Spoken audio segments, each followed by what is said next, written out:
Okay, well, let's get going. Good morning, everybody. Thanks for making a little time on this Saturday morning to join this town hall meeting. This is our first officials town hall.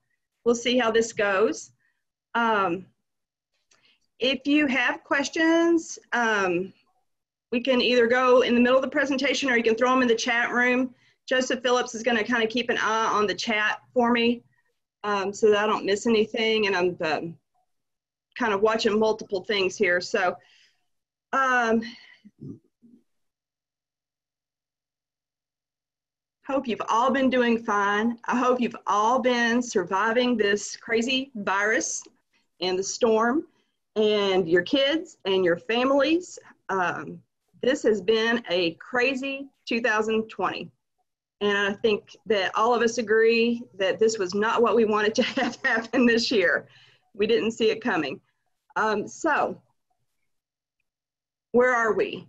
For a lot of us, we're not that far off where we were back earlier in the year. Most of the clubs seems like they have returned to practice. And, you know, there's still a lot of facilities issues out there. So getting back in the water for meets is still becoming an interesting thing to tackle and to hurdle. I know we'll talk a little bit later in the meeting about actually running meets and some of the experiences we've had with the few teams that have attempted these meets so far this year. But I know we're all still navigating our way through a lot of things. So hopefully this is just, I want to think of it as an alternate normal for now that we're adjusting to. And I sincerely hope that at one day in the near future, it may be next year sometime, next calendar year. But I hope we actually can get to the point where we can return to what used to be our normal before we flipped over into this calendar year. So with that said, we'll kind of go into some things. We still have a few people joining, so I'm going to try to kind of move a little bit slower here at the front so I don't lose everybody. But, you know, hopefully you all are all receiving the emails from USA Swimming. What I get seems to be something that goes out broadly. If you're not getting those, please let me know, but they're sending out newsletters at least once a month, it seems, and it really seems the communication's more than that sometimes. So, but the big thing that's coming up as far as news within the nation is just that October 1st, the way that the meet sanctionings are going to work, that's going to change and it's going to open up. Whereas since July, we've kind of been confined to only hosting meets with teams within our LSC, so just within Kentucky Swimming. And so after October 1st, that opens back up so that we can have meets. We can go to meets anywhere we want. So if you want to travel outside Kentucky and you're comfortable with that, you'll be able to do that again. Keep in mind there are other states and other LSCs are struggling just the same as we are to find facilities, to find places where they can host meets. So, you know, even with the national meets, they're trying to get things up and running and put things on the calendar. I mean, we're still trying to go for an Olympics next summer, but who knows if we're going to get there or not. I really want us to get there, but we don't know what's going to happen with these national meets. So there are applications out there, but they could be canceled and moved if a lot's contingent upon facilities. Still at this point, we don't know. You know, right now where we're standing, our two largest facilities in this state are University of Kentucky and University of Louisville. They're both closed right now. So we're not getting back in there. You know, so it's a challenge for all of us, but we're gonna kind of move ahead, manage this the best that we can. And hopefully you pick up some ideas through this meeting today that might help you. Maybe you can, if you are just inspired to have a meeting, maybe some of this can help you get ideas as to how you might approach it, how you might have some conversations with your coaches, even if it's an inter-squad meeting. We may not be able to host other teams in because of the social distancing. So there's a whole lot of things we have to navigate to get this. Before we get started though, when I sent my email out last week about our town hall, I had a request there that if you knew if people were retiring or not coming back, to just let me know. That still holds true. If you know there are people out there from your club that officiated with you that aren't coming back, let me know. I've had 3 officials contact me so far to say that they are retiring. They're hanging up their whistles. Dawn and Mike Brandenburg with E-Town. They are stepping out. Their daughters graduated this year, so they are moving on. Bob Brevard with the Lexington Dolphins. He's decided that his kids have aged out, and he stayed well after that. He's decided he's going to move on. He's kind of trained somebody to take his position there as their lead official. And so we want to wish all of them well and thank them for their service. And I've already emailed them that, but if you see them around town, if you're in their area and you see them, please let them know how much we appreciate everything they're doing or that they've done for us. Seems like our participant add-ins have slowed down, so I'm going to move on with the meeting. All right, rule change. I'm only going to cover one rule change this morning. It seems like everything's changing these days, but the one that's standing out right now is a new technical suit restriction for 12 and under swimmers. Let me start this by saying we are not the uniform police, okay? Don't want to get into that job. But there was at least one email that came out from USA Swimming on August 24th that had some information on it. There was a little video clip on there that talked about that. There's also a PDF guidance, and I'm going to talk a little bit about some of the guidance today, but I will email out to this group the PDF, which is the guidance that came from USA Swimming to kind of help you understand what we're looking for. To me, the differences with the tech suits and what's acceptable and what's not acceptable is how the seams are in the suit. They're looking for seams that are sewn, stitched together instead of bonded together, which looks like they're kind of ironed together, and what the suit's made of. They want it to be textile instead of woven. And, you know, that's pretty broad. And like I said, we're not the suit police. I don't want us to go chasing things down. But, you know, generally they're saying that suits that do not have FINA logos are approved. But there are still some suits that have FINA logos that are still approved. And they're going to put an additional green checkmark logo on those suits. So I don't know about you, but I really don't walk around the pool deck looking for FINA logos or check marks or anything like that. The thing is that it's not illegal unless they're swimming. They're actually competing in those suits. So if you see someone in a suit that you suspicion may be illegal, you handle it the same as any other call. Raise your hand and you work the call the same as normal. You raise your hand up, CJ comes over, or you call it in. However, we're going to handle, you know, disqualifications on deck in the near future. But it's reported into the referee, and then the referee can, you know, handle it, disqualify the swimmer, anything like that. This is not like high school swimming or other things where you may feel like you want to give a warning. It's not a warning. If they're actually competing in it, in the water, they're disqualified. Now, if you see them up on the blocks and they're in one of these suits, you go ahead. Don't stop the meet because of this. It's really, the burden falls back to the athlete and the coach and the parents to make sure that they are in compliance. If they have a suit that is questionable and they're not sure about it, then let them come to check that out with the referee before the meet begins, and they can get clarification there. So hopefully that helps you. Like I said, that's as far as I want to go into it today. I will send the guidance out from USA Swimming, and you will actually see the little green check mark logo, and it'll show pictures of that on there. So if you have questions about that, or as you run into those things, you know, feel free to call me, and we'll see, you know, what happens there. We are having conversations with the coaches so that they can be aware of, you know, these rule changes as well. Okay. I'm going to move on and talk about recertification for next year. I know this has been a big question mark, and several of you have contacted me over the last few months to kind of ask some questions about that. So we're going into an odd number year, and when we do that in the fall of the even number years, going to odd, those are test years. So last year we had our clinics. This year you get to take a test.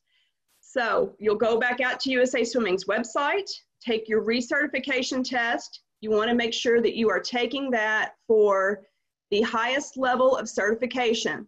If you are a deck rec, sorry, look at my phone at the same time. If you're a deck ref, you'll take the referee recertification test. If you're a CJ, there's not a certification test for you. But if you're also a starter, and the starter's the highest that you have, take the starter recertification test. Otherwise, you're taking stroke and turn. If you're on the admin side, if you're an AO, you're going to take that recertification exam. If you're a timer judge, you're going to do that one. If you're an AR, it'll be that exam. So most of you have done this before. If you're brand new as a stroke and turn, chances are you're just going to take that stroke and turn, but it's a recertification. Just keep in mind that what you want to do is go into USA Swimming's website, open up your exam, save it, and then close it once it's saved, and then you can come back into it fresh. It'll let you pull up the same exam and with the questions in the same order, and at that point you can stop, you can print it off, you can go look up the answers for it, and then come back later and populate them and actually submit your exam to be graded. So again, if you have questions, let me know. But I would like if everybody could try to have their exams completed by the 1st of December. That would be extremely helpful. I would like to be able to have all the certification stuff, be able to start that in early December and kind of have those knocked out. This last year, I waited until kind of after Christmas to get those going. And it seems like we were still chasing people down all the way into February. So part of that was the new concussion thing. The good news is that was a one-time deal for Kentucky. So if you're already certified and you've already done the concussion, you do not have to do concussion training again. As far as minimum sessions worked, that seems to be the item of most interest. We are not going to look at minimum sessions worked for this next certification cycle. So this fall, I know I looked through meet activity since last August when short course started, and several of you already had a lot of trainings that were, you know, you had a lot of sessions that were already in, but there were some out there that still hadn't started to work yet, and of course everything went sideways in March, so you didn't have a chance. If you have the opportunity to work a meet this fall, please do that because we still need people. You shouldn't be working because you're wanting to meet a certification requirement anyway. It should be because, you know, you're helping your team and you're helping these kids. But I just want to let you know, usually it's a minimum of 4 sessions worked in your positions. And so this year, we're not going to look hard at that. We're just going to go with the other requirements and work with those. So make sure you get the test done.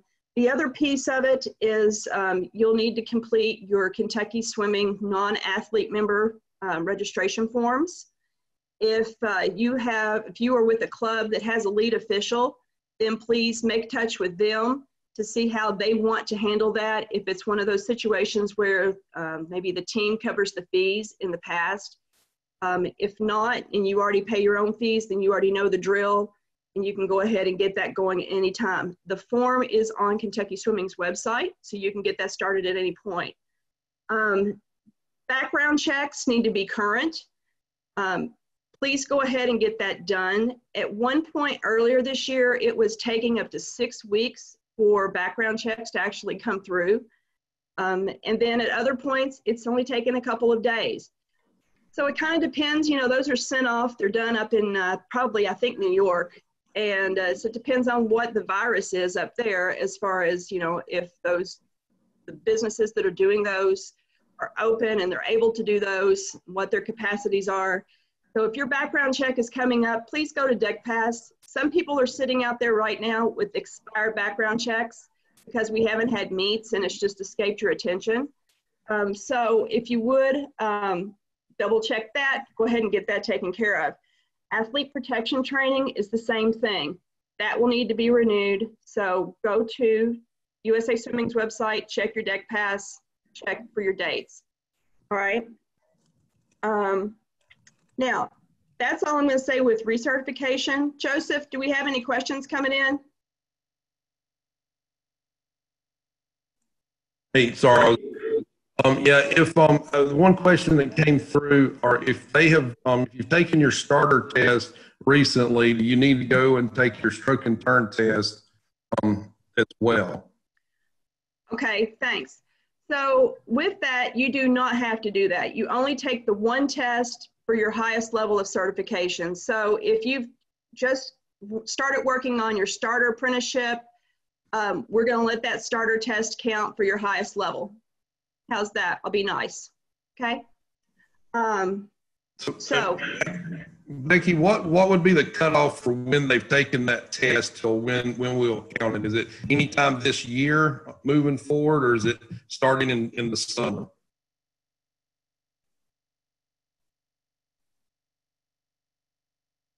I'm going to look broadly at it, okay, for everybody's sake of sanity. And let's say if you've taken that test this year, if you've moved to advance to a position this year and you've advanced, we're going to look at it that way, that you've advanced and that's going to be your certification.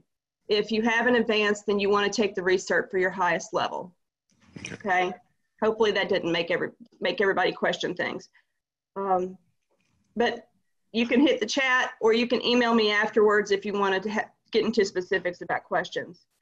I also wanted to talk a little bit about national certification. As you know, to be evaluated for advancement to the national levels, we have to be in a qualifying meet. We had both of our state championship meets canceled on us this past year. I don't know what that's going to look like moving forward. I hope we're able to have a short course state meet next March. Don't know. But I want everybody to kind of be aware if you're holding N2 certifications or N3 certifications in any positions, there's an expiration date on those. You can see that when you go and look at your credential information in DeckPass. But you have a 3-year window after that expires that you can still do recertification. So we have a nice big period of time where we can still work things in. So what we will do is when we finally get to where we can have an officials qualifying meet, we will start taking those people, you know, that need those recertifications, and we'll probably be having a lot of people recertify that first year. Hopefully we'll be back to a normal meet so that we can get a lot of people on deck at the same time. But we will work through that. But I just wanted to let you know, don't panic about it, because there is, you know, a 3-year window before you have to start the certification all over again. So if your certification expires this year, you still have 3 more years that you can complete that recert requirement, which is generally, you know, being reviewed on a lesser number of sessions, and then everything's renewed and your dates will move up. So moving on, recruitment and apprenticeships. So gotten a couple questions about that. I've decided we are not going to recruit new officials for the rest of this calendar year. I do not think it would be responsible of us to try to bring new stroke and turn officials on deck with all of what's going on with the virus, with the social distancing.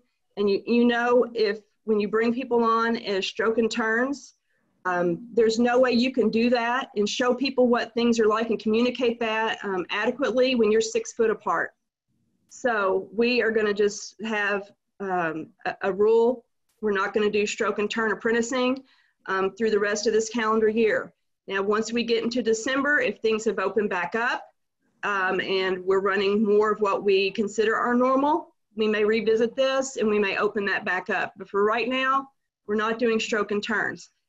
If you want to advance to a higher level position, so starter, CJ, or DECREF, I'm going to say okay with that, with a little asterisk there. And it really is conditional. If you are in a situation where a meet referee can figure out how to get an apprentice in for one of those positions, that's fine.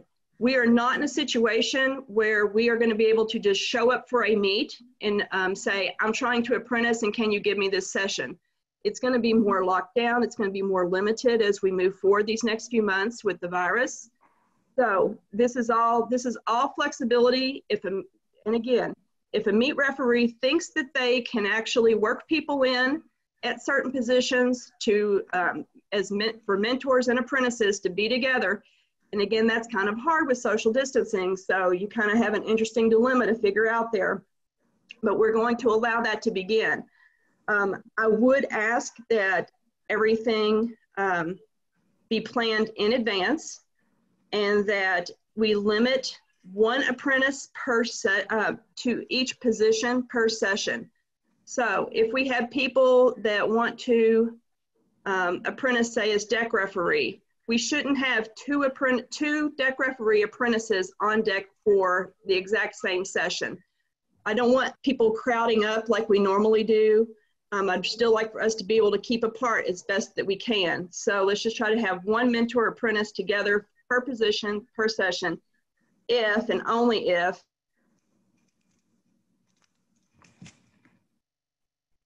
Now, with that said, as you'll discover when we start talking about the meets and how they've been working, you'll see pretty easy that it is, we're in a different environment with the way things are working. So, and you've heard me say that a lot because it really is different. Apprenticing may not have the same value and the same feel as far as the amount that you're able to learn on deck during a session.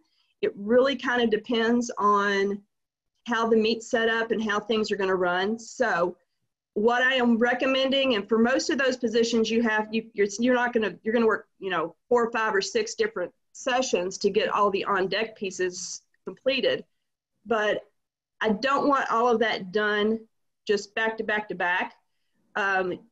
If you happen to get in a situation where you can do it all in one meet, it should not happen in one meet. It still needs to be spread over a few different meets, and apprentices may start it now. They may not actually be able to finish until next spring. We don't have a lot of meet opportunities right now.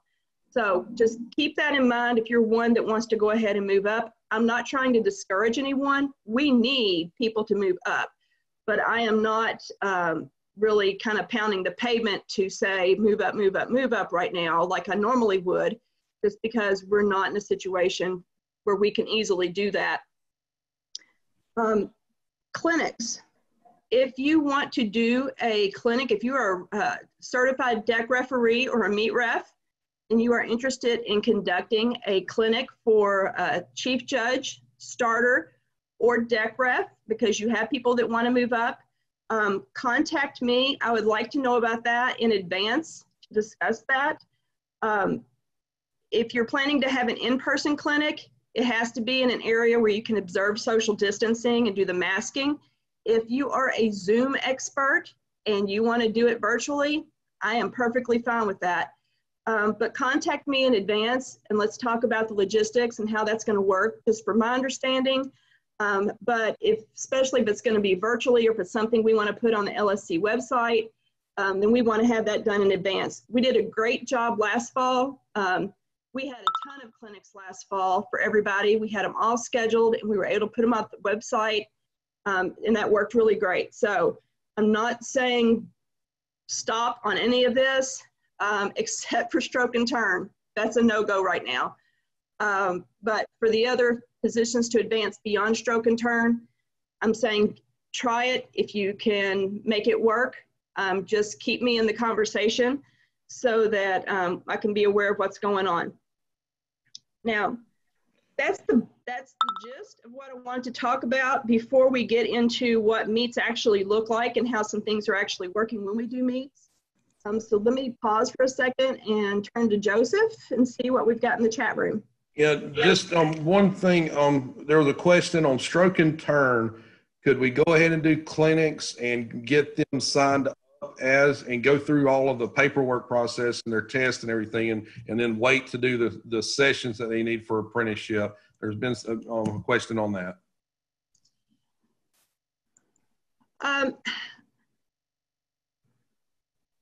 I would rather not do clinics right now, just because I would like for that to be a little closer to when we're actually going to be able to get them on deck and start working.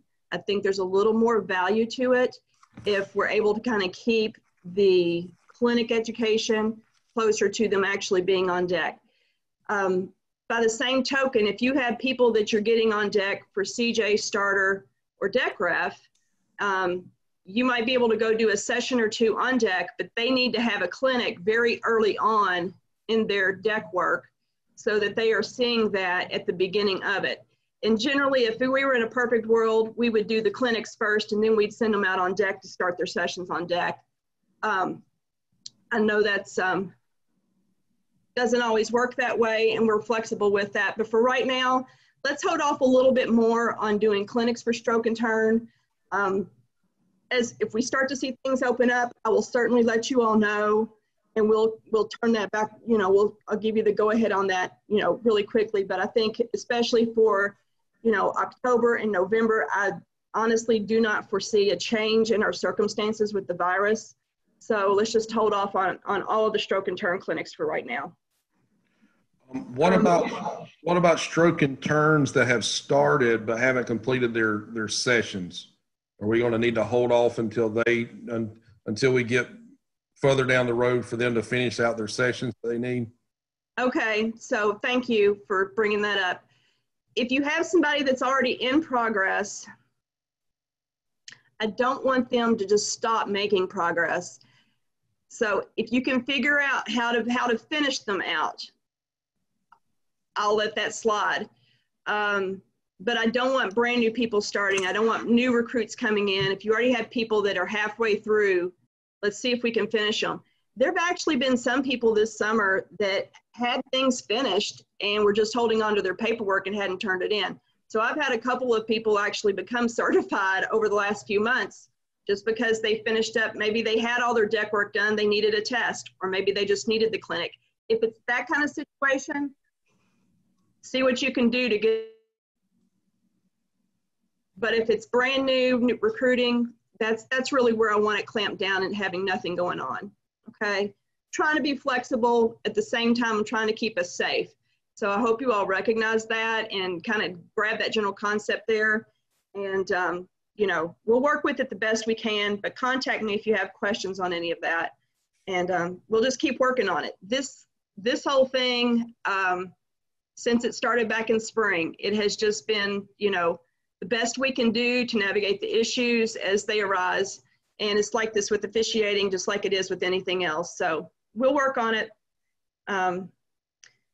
So let's talk a few minutes. I want to spend, let's see what we got. Okay, we're doing good on time. I want to talk really quickly about virtual meets, and then I want to leave it really quickly. That has become a new buzzword nationally about virtual meets and the new it's a new concept for us here in Kentucky because we've never had it before. We've never tried it. There are other LSCs in USA Swimming that have been doing it regularly. I'm not sensing a lot of interest within Kentucky Swimming to have virtual meets. If that changes, then we'll look at it a little more closely and we'll get some guidance out to everybody and we'll kind of coordinate how we're going to make all of those things work.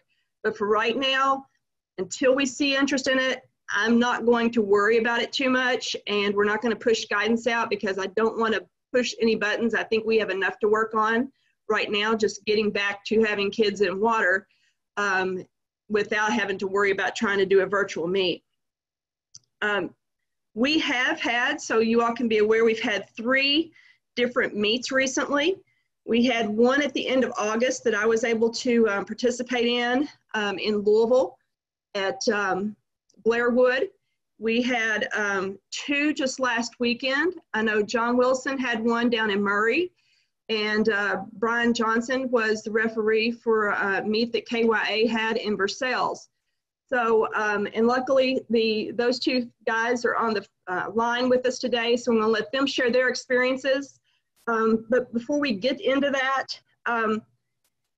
just wanna say this is really our opportunity to think outside the box when it comes to having meets in this environment. It will be a little bit different if you think about the challenges that social distancing poses when we're on deck. For stroke and turn positions, it's not, you know, it's not as difficult if you're on the turn in because we're already nicely spread out anyway. If you're at the start end though, you have a lot of people that are there. You have athletes who are trying to come up and get ready to be in their heats, or they're waiting in line for heats. You have lane timers, you have officials. So that gets to be an interesting little challenge as to how you keep those people as spread out as best you can. You know, there's other things there too. If you're a referee, it becomes incredibly difficult to wear a face mask. If you're a starter, that can also be challenging because you have to be able to be heard. So there's a lot of hurdles that we're working through. But what we're going to go into and talk about is maybe how these meets have worked and share some ideas so that if you're thinking about this, maybe it will help you solve some of the hurdles. And if you have questions or you want to throw ideas out, you know, we can do that too. But I'm going to try, I'm going to take about 15 minutes for this, and then unfortunately we're going to run out of time, but before the next meeting gets started. Here's some things that could be officials meetings. If you think about that, we are used to getting together an hour before the session begins and having an officials meeting and going over the stroke briefing and the assignments and the jurisdictions and all of those notable things that happen before the meets. We do not have the luxury of doing that in this current environment. So you might need to transition if you're a meet referee, do that before the meet. You know, it's not going to be a situation where you will have whoever shows up to the meet in a white shirt be able to actually officiate that day. It may become more of a thing where you're inviting a certain number of people to come and officiate at the meet, and you have that information ahead of time, and you're able to go ahead and set your deck in advance, and you're able to send out your lane assignments in advance. You can cover jurisdiction by email. You may have a Zoom meeting as your officials briefing, or you may decide to give everybody the, you know, the stroke and turn, the briefing sheet, and let them study it themselves and come prepared to the meet. There are typically not hospitality rooms these days, so everyone needs to think ahead, bring water or whatever you think you would like to need, but bring it for yourself. Because that might not be provided on the deck right now. You know, things may work differently as far as how slips are being written, how disqualifications are being handled as a whole. So think through some of these things about the ways that we can do this and keep I keep saying this, but social distancing, you know, in mind, how we can kind of keep people masked. And that becomes challenging, incredibly challenging to wear masks and think about things. If you don't have a CJ at your meet, you may be asking your stroke and turn officials to write their own slips. They may be new to that experience. So keep that in mind. Make sure you're communicating how you need that to be done, how to complete those slips. It may be a first time for some of those folks. So you're educating, you're thinking of every possible angle and aspect that needs to be covered. You know, the thing is, there are certain precautions we need to take. It's not really a good idea right now to have multiple starters because you're going to have people putting microphones right up to their mouths. That is not an ideal condition in the current environment. So be prepared for that. If you have Lysol wipes, you know, and you can clean off the microphones between switching people. The most optimal is to have one starter for that session and not have that situation. But if you do have multiples, or say you are apprenticing someone, you know, sanitize that microphone before you hand it off to the next person. Let's just try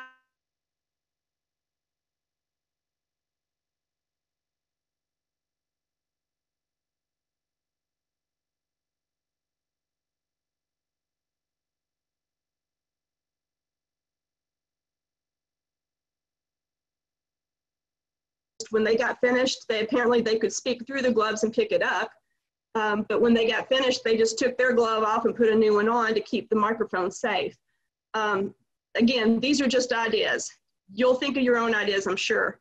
I had somebody actually send pictures of a structure that they had created out of PVC pipe and clear shower curtains. And they were using that to construct barriers to put up at the admin table so that the folks that were sitting there at the computers really close together would be able to still be close together, but would have some protection between them with the clear shower curtains.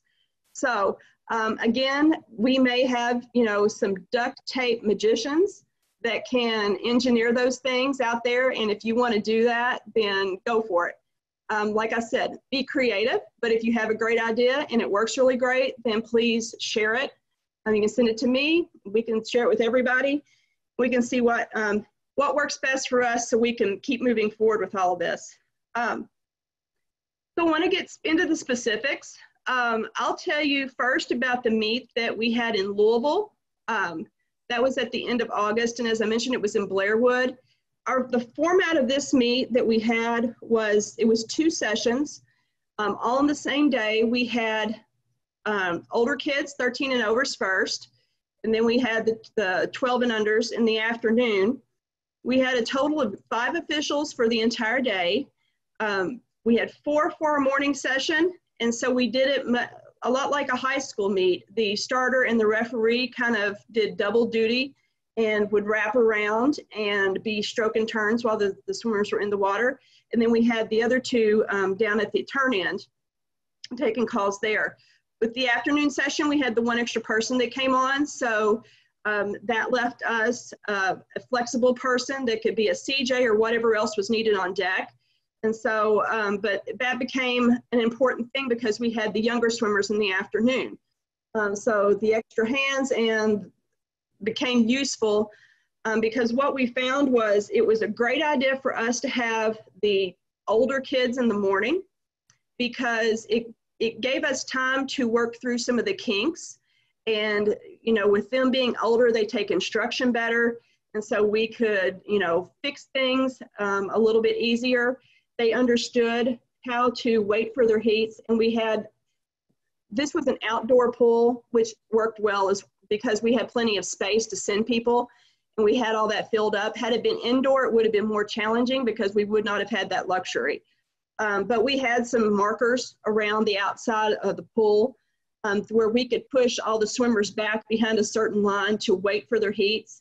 So that helped us not have everybody crowd in around the blocks like we normally would. So we kind of had everybody back behind the lane timer chairs, so to speak, because that's kind of where this line was just naturally built around the pool.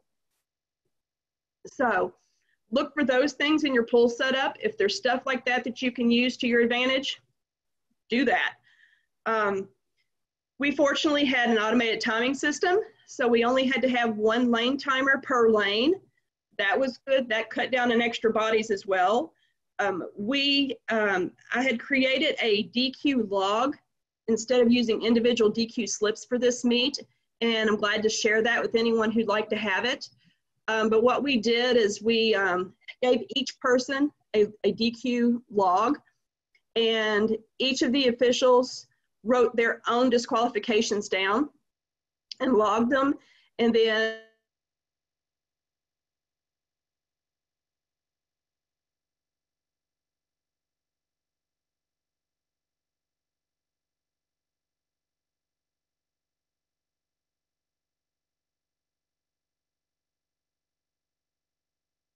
keep going.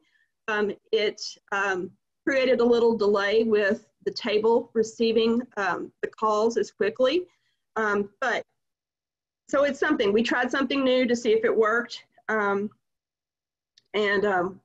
We may or may not use those again. I think it's kind of still up in the air about how we like that or if we did like it. But you know, some of the other things that we hit as kinks in that were the communication. There was a couple of times where some heats were combined and we were not using radios. So, you know, the folks down on the turn end weren't exactly aware of what was going on when we were combining heats.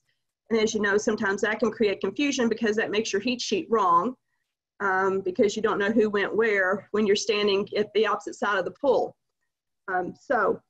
Just a few little things about, the experience in Louisville, but I would say overall, it was a very good meet. Everyone was very excited to get back in the water. The kids were excited. The officials were excited. We were glad to be there. The coaches were excited. It was a good day, and we were very happy to have it. I will say one downside about having the teenagers in the morning is that let them be free in the afternoon.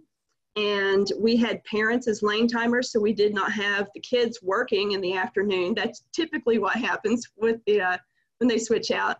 So we had some of them that wanted to stay around because they were excited. And so when we had the younger swimmers come in, we had teenagers at the far end that did not necessarily want to wear masks or social distance. There was an instance where we had a coach mixed in with some teenagers, and they were creating a lot of commotion and actually interrupting starts.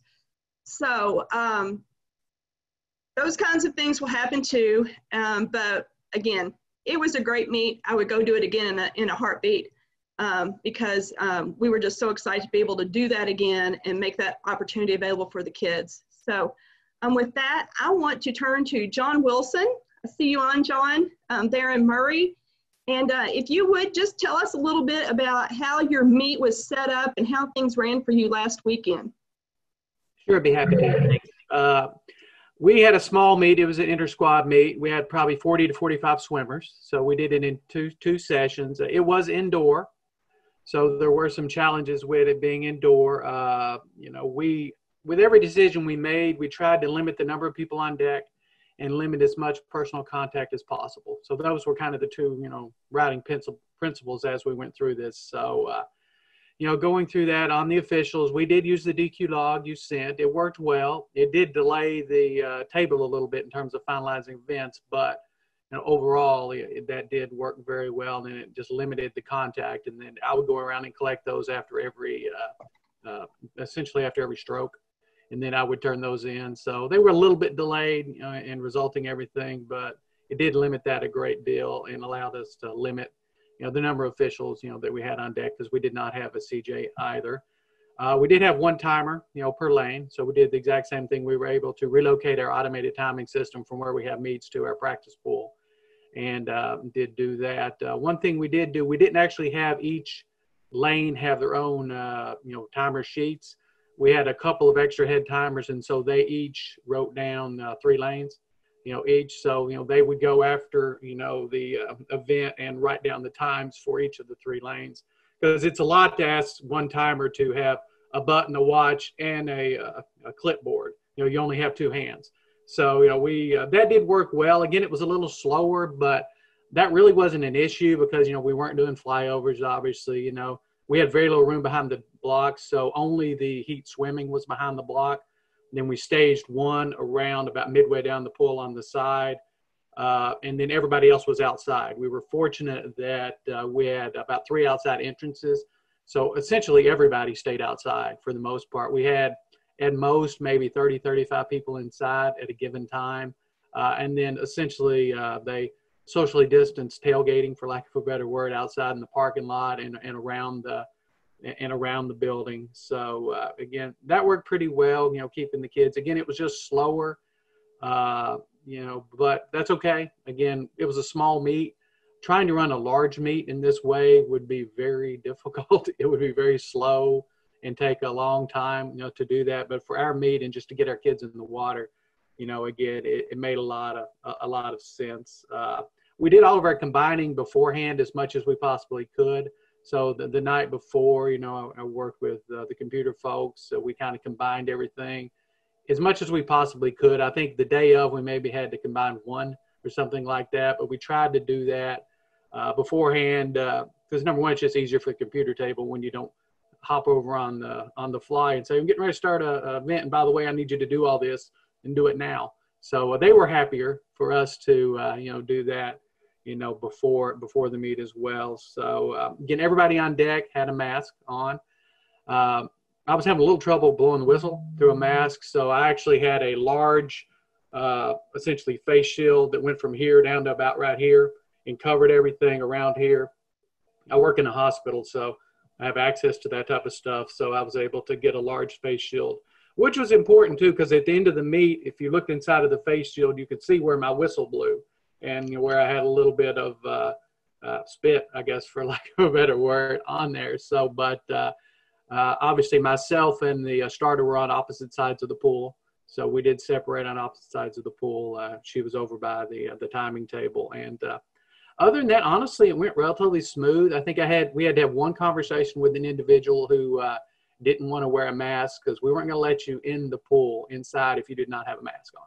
So we had one little hiccup that we had to deal with there, but that was just kind of this is, what it has to be. And that worked itself out. Everybody, you're going to have one or two people anywhere you go that just aren't going to wear a mask, whether it's, they can't breathe, health reasons, political reasons, whatever the reason may be, you're going to have that. So we had to deal with that, but it was relatively uneventful. So other than that, it went smooth. The kids were happy. They were very, very compliant. They would, get out once they got out and left behind the blocks, and we brought the other heat up. So, but trying to run a meet with 150, 200, 300 swimmers like this would be very, very difficult. Keeping it to your team, and even some of you have very large teams, that would be a challenge. For us, it was honestly no problem, but we're only talking 45 swimmers.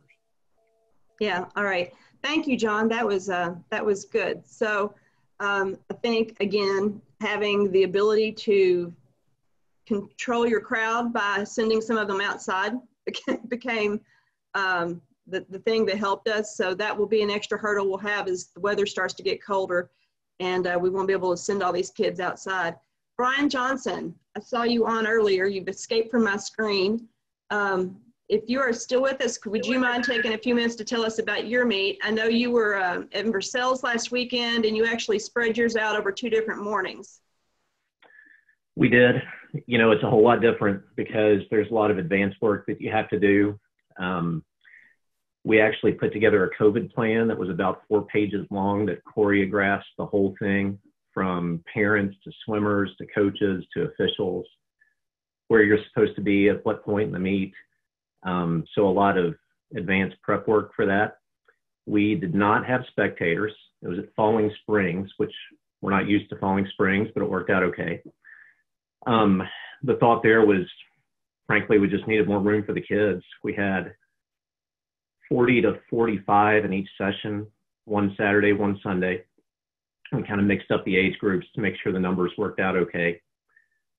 We actually, we did fly over starts. And really the thought there was we'd have one heat behind the blocks. They would stay several feet behind the blocks while the other heat's in the pool. But my thinking on that, for whatever it's worth, was I'd rather have these kids, after they finish a race, huffing and puffing and breathing hard into chlorinated water instead of the air. So the flyover starts give them a little bit of a chance to catch their breath. Because of the size of the session, we had to build in breaks so everybody could, ideally have at least 15 minutes between races. That usually happens. On Sunday, we were trying to get ahead of a storm, so we had to push it a little bit. Let's see, with respect to timers, we had chairs set up roughly probably 6 or 7 feet behind the blocks. So had 1 lane timer per lane. Timers would stay in their chairs at all times until the end of the race, and then they'd move up, obviously, and watch the finish and get the time.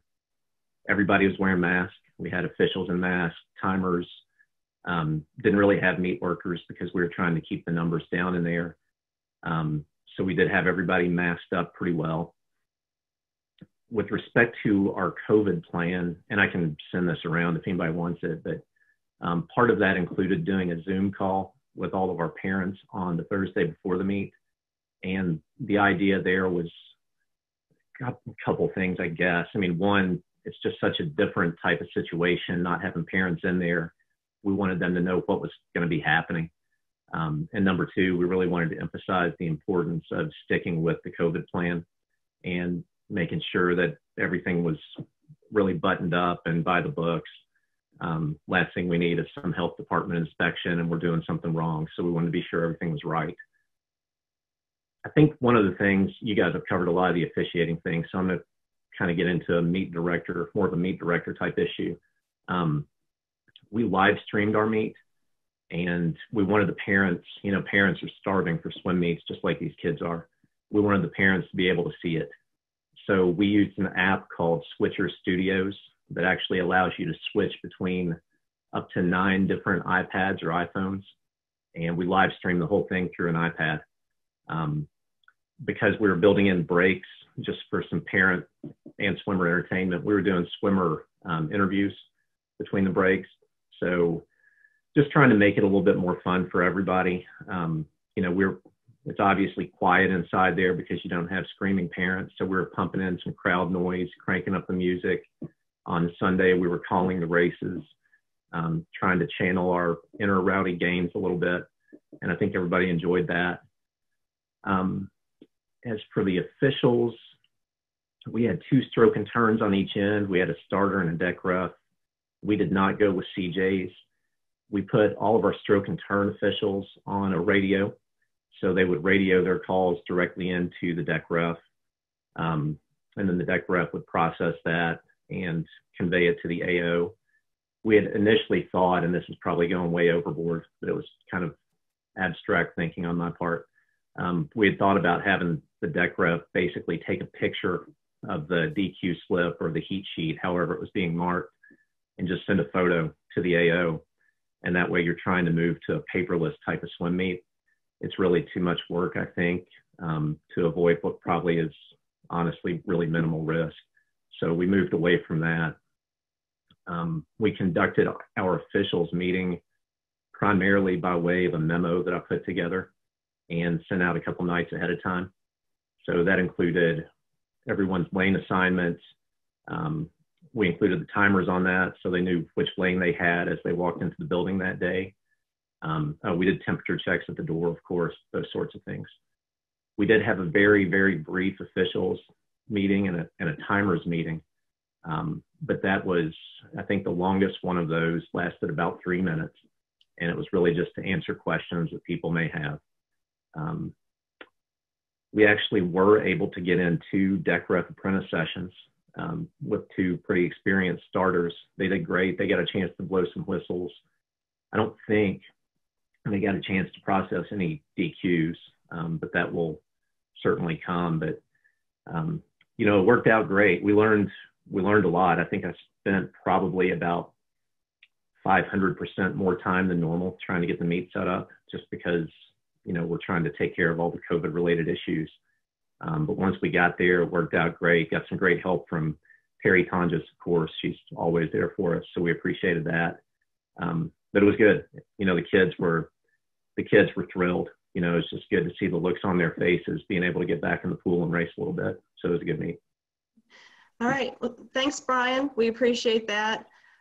So we're about to run out of time, and I don't want to, the next session is about to come up. So we're going to kind of cut this meeting off, but if there were any questions or anything that we didn't get to answer or things you think about later, hopefully you all have my email address. You all got the invite for this. So feel free to reach out to me.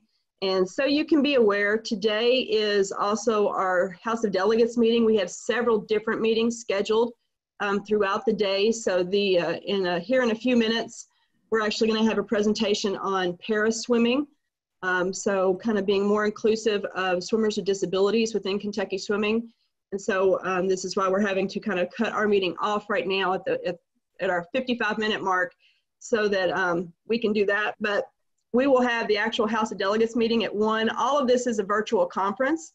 So if you want to join that, if you want to sit in any meetings, Kentucky Swimming's website has the full agenda that's available right now. And if you cannot find the links, shoot me an email. Or if you have my cell phone number, you can text me and I will send you the links to the meetings that are going throughout the day. So I know we have para-swimming at 11. There's a safe sport presentation at 12. Again, our house meeting's at 1. And so there's a lot of good stuff this afternoon if you have extra time and you want to join in. But again, thank you all for coming out today and sitting in on this. And I hope you're all really safe out there and that we get to have some meet soon. So Thanks again, and you all take care. Becky. Thank you, Becky. Appreciate it. Great job.